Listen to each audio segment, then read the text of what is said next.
Welcome to the Michigan Man Podcast on Wolverine Sports Radio, a member of the V Sporto Network, and in partnership with SB Nation's Maize and Brew, for Wolverine fans from coast to coast.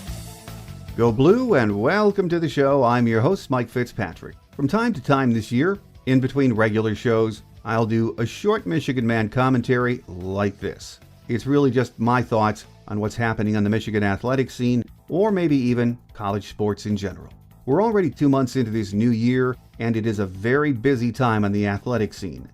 If you have any thoughts or opinions you would like to share with me, I invite you to email the Michigan Man Podcast at yahoo.com. That's the Michigan Man Podcast at yahoo.com.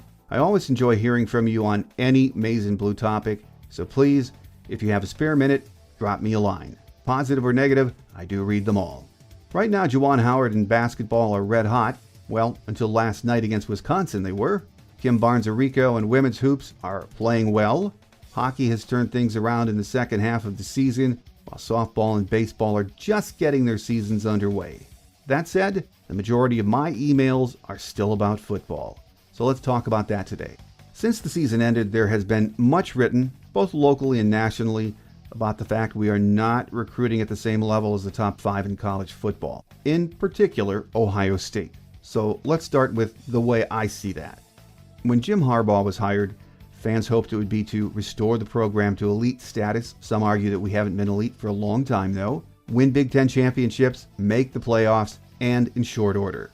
The question I get most often is, why hasn't it happened yet?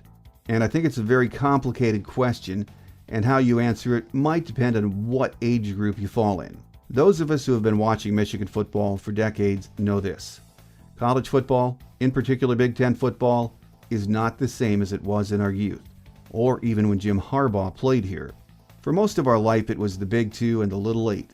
And for the most part, who won the Big Ten championship always came down to the game, Michigan versus Ohio State. For my generation, that started to change in the new century, when the Big Ten expanded and the competition increased. It wasn't our daddy's Big Ten anymore. You had to bring your A game most Saturdays, or you got beat. For younger fans, that's not been their experience. In the last decade, they have witnessed turmoil on and off the field, in administration and with coaching hires. We haven't won a Big Ten championship in, well, let's say a long time. And many of you have had a hard time believing our rivalry with Ohio State was ever as competitive as your dads and uncles and grandfathers told you it was. At home games, I cringe when great moments in Michigan football are highlighted on the video screens. And don't get me wrong, it's important that we remember those great moments, but that history has less impact with your generation because they have never experienced that level of excellence in their lifetime. They have never known Michigan to be an elite program, and I fear we are to some degree losing many of our young fans.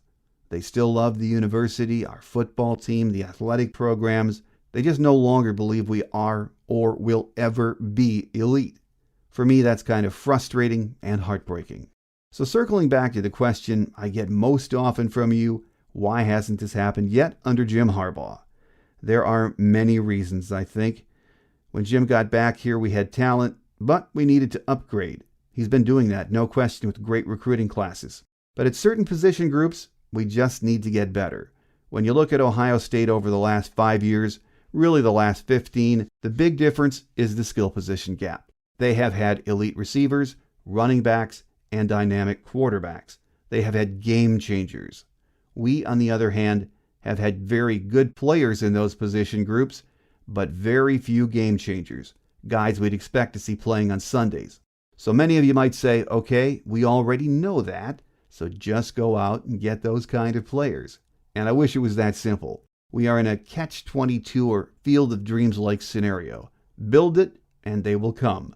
Which means win marquee games, beat Ohio State, win a Big Ten championship. I know that's easier said than done, but if we can do that, it would impact our ability to bring game-changer type talent to the skill positions in Ann Arbor. We need to get over that hump. It can be done. It's just taking longer than many of us thought it ever would. But I do believe we are getting closer. We are a top 10, 15 program. a very good football team. Our young men are achieving academically in degree programs that require them to work other than reporting to the football building and logging into your online class. We should be proud of what Jim Harbaugh and his staff have accomplished. But I know we all want more. Jim knows it. His staff knows it. And so do the student athletes that will soon be reporting for spring practice. Like them, we just have to put our head down and keep moving forward. Don't give up, because they won't. Until Thursday night, basketball was red hot, as I mentioned at the top of this. They ran into a hotter Wisconsin team that rained threes on us. It happened, so we just have to move forward. We have 3 left. 2 of those are on the road. Ohio State on Sunday, back home for Nebraska Thursday, and then Maryland next weekend. So let's see what happens. Hopefully Eli Brooks will get his mask fitted, and we will have him back. We do need him. On next week's show, we're going to have radio play-by-play voice Brian Bush with us, so make sure you join us. So once again, thanks for listening to my somewhat disjointed thoughts on the state of Michigan football. And remember, I would enjoy hearing your thoughts. So take a minute and share them with me at the Michigan Man Podcast at yahoo.com. That's the Michigan Man Podcast at yahoo.com. I'd love to share them on an upcoming show. That will do it for now, though. I'm your host, Mike Fitzpatrick. Have a great Wolverine weekend, everyone. Until we meet again, take care, and as always, go blue. Thanks for joining us today on The Michigan Man, here on Wolverine Sports Radio, a member of the V Sporto Network, and in partnership with SB Nation's Maize and Brew.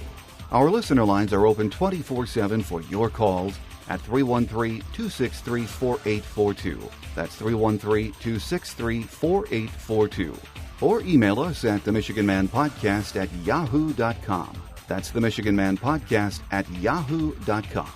The Michigan Man Podcast is produced at the studios of Robin Lynn Productions, Allen Park, Michigan, and is not affiliated with the University of Michigan. Go Blue!